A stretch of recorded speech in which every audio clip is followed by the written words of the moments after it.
ইরানের কথা বলবো না। পৃথিবীর মানচিত্রে ইরান একটা রহস্যময় চরিত্র, ইরান একটা মুনাফিক, ইরান একটা মুসলমানের জঘন্য দুশমন। এ কথা বললে অনেকে আমাকে হয়তো নেগেটিভ মন্তব্য করতে পারেন। যদি পড়াশোনা করেন, ইরানের ব্যাপারে জানার চেষ্টা করেন, এদের দুশ্চরিত্রগুলো জানতে পারবেন।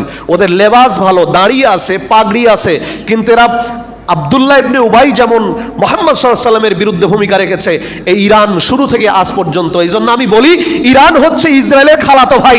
ইরান দ্বারা মুসলমান কোনোদিন উপকৃত হতে পারবে না। ইরানের মাটিতে গাজার প্রধানমন্ত্রী ইসমাইল হানিয়াকে হত্যা করা হলো। কি করতে পেরেছে ইরান? বরং ইরান নিজেই এই হত্যার সঙ্গে জড়িত, যদিও ইসরায়েল স্বীকার করেছে। মনে করেন কোথায় ইরান আর কোথায় ইসরায়েল? ইসরায়েলের ইহুদি গাজার প্রধানমন্ত্রীকে ইরানে গিয়ে হত্যা করলো।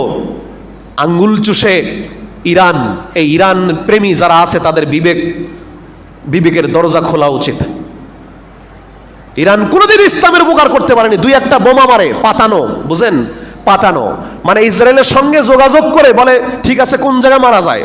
এটা আপনাদের শুনতে খারাপ লাগবে, এমন জায়গায় মারে যেন ইসরায়েলে কোনো ক্ষতি না হয়। এদিকে মিডিয়া সমানে খবর প্রচার করছে, বৃষ্টির মতো রকেট নিক্ষেপ করছে। কে করছে? ইরান করছে। কোথায় করছে? ইসরায়েল। ইসরায়েল একটা লোমও বাঁকা হয় না, কারণটা কি?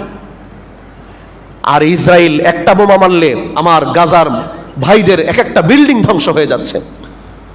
এগুলো আমরা বুঝি।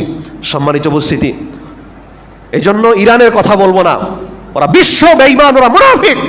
কিন্তু আরব রাষ্ট্রগুলো যারা ফিলিস্তিনের চতুর্পাশে আছে, জর্ডান আছে, সিরিয়া আছে, মিশর আছে, মিশরের এত ক্ষমতা, পাশে আছে তুরস্ক, তুরস্কের এত ক্ষমতা, পৃথিবীর একটা শক্তিধর সংস্থা ন্যাটোর সদস্য দেশ তুরস্ক কি করেছে? পুরো গাজার মুসলমানদেরকে উৎখাত করে দেওয়া হলো। এই চতুর্পাশের মুসলমান রাষ্ট্রগুলো নীরব দর্শকের ভূমিকা পালন করলো, একটা বম্বিং তারা করতে পারলো না ইসরায়েলের জমিনে। এই মুসলমান জাতির অবস্থা কি হয়েছে চিন্তা করেন। এদের কোনো ব্যক্তিত্ব নাই, এদের কোনো ওয়েট নাই, এটা অন্তঃসার শূন্য একটা জাতিতে পরিণত হয়ে গেছে। ইহুদি খ্রিস্টানরা বুঝতেছে আমরা যদি সারা পৃথিবীর মুসলমানদেরকে মেরে দেই, তারপর এরা প্রতিবাদ করবে না। এদের সেই শক্তি, সাহস, এদের সেই ঐতিহ্য, এদের সেই সোনালী ইতিহাস আর নাই। এখন সব ভুলুণ্ঠিত হয়ে গেছে। সেই সিংহের জাতি আজকে এরা বিড়ালে পরিণত হয়ে গেছে।